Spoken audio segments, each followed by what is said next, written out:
Hi, I'm here today with Briony Mathieson, Chief Marketing Officer at OFI. Hi.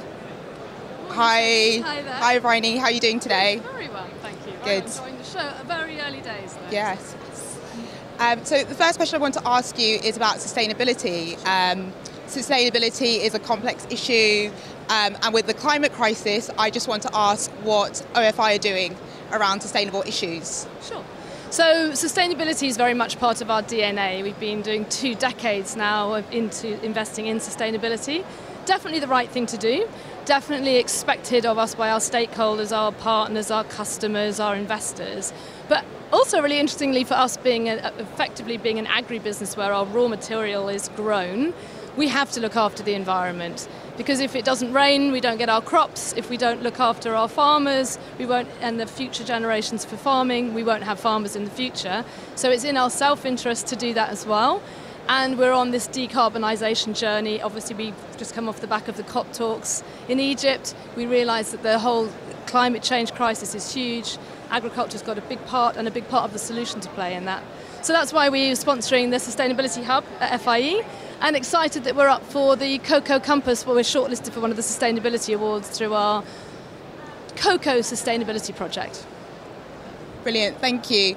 And the next question I'd like to ask you is, does OFI take part in any sustainable projects around the world? Wow, where to start on that? Many, but for us, again, always with partners. So we have our customer partners who are a critical part of that. We work with our customers in really tailored programs, so looking to our customers to say, what are the issues that really matter to them? Some customers have different spins or different priority areas, so we look to tailor programs to the issues that matter to them.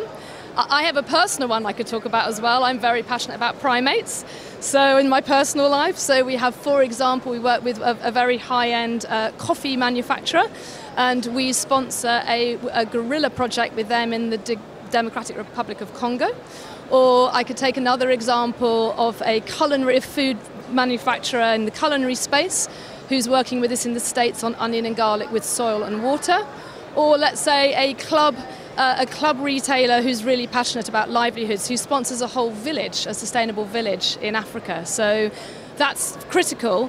One of the things though, when you work with partners, be that customer partners or finance partners or NGO and technical partners, it's all about measurement. So it's a huge thing about, they want to know the impact that that's having, our shared impact on a project. So we have a sustainability insights platform we call At Source, where we bring all that data together so that we can then look at how we improve those projects and how we can show that the impact that we're having.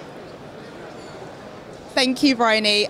My next question is, OFI is a huge corporate. Does the scale and size of the organisation impact your sustainability? I think our size and scale can have an impact. So we have this massive advantage, particularly again if you look at agriculture being at the very root. We're an end-to-end organisation. It means literally from plant to pallet. So again, very passionate for me is these environmental issues, and part of the reason that I personally came to work at OFI or OLAM back in the day was because food sits at the nexus of all of these global challenges, be that water or carbon or soil or livelihoods. And if we can look at these, our scale helps us look in a systemic way at solving these problems. So for us, we look at how we start in a very tailored way.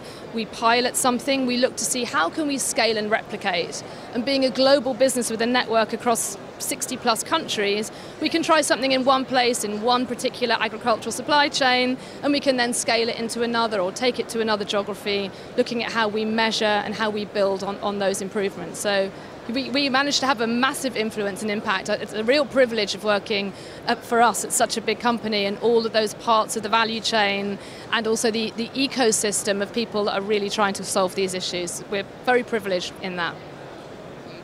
Thank you very much. And my final question is, what ingredients are you showcasing at FI Europe, and why have you chosen those ingredients? Oh, I love that question. And if only we could come onto the stand and we could try some.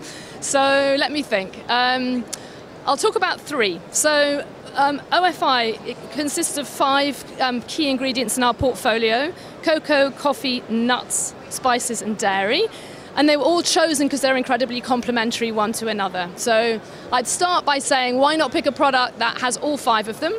So we have Moonlight Bonbons, and it's basically, it's taking Moonlight cocoa, it's a deodorized cocoa butter, is bright white.